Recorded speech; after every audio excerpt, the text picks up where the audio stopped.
একদিন সকালে পাপা ক্যাট ঠিক করল যে ও সমুদ্রে যাবে ক্র্যাব ধরতে। সাথে গেল তার দুইজন দুষ্টু আর কিউট বাচ্চা, টুকু আর মিকু।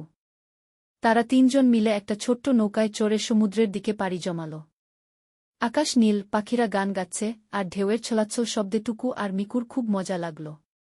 পাপা ক্যাট দক্ষ হাতে জাল ছুড়ে দিল।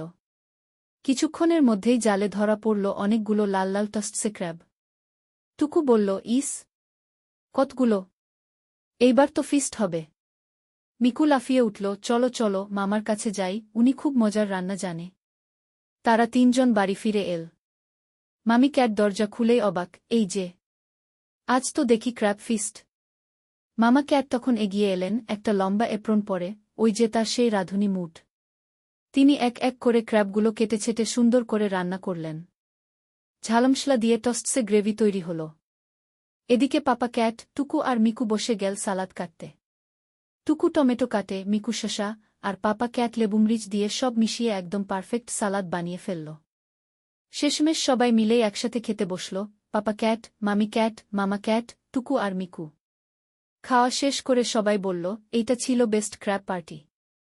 আর টুকু ধীরে ধীরে বলল, আগামী সপ্তাহে আবার যাব, তাই না পাপা? পাপা ক্যাট হেসে বলল, নিশ্চয়ই, কিন্তু তার আগে হোমওয়ার্ক শেষ করো।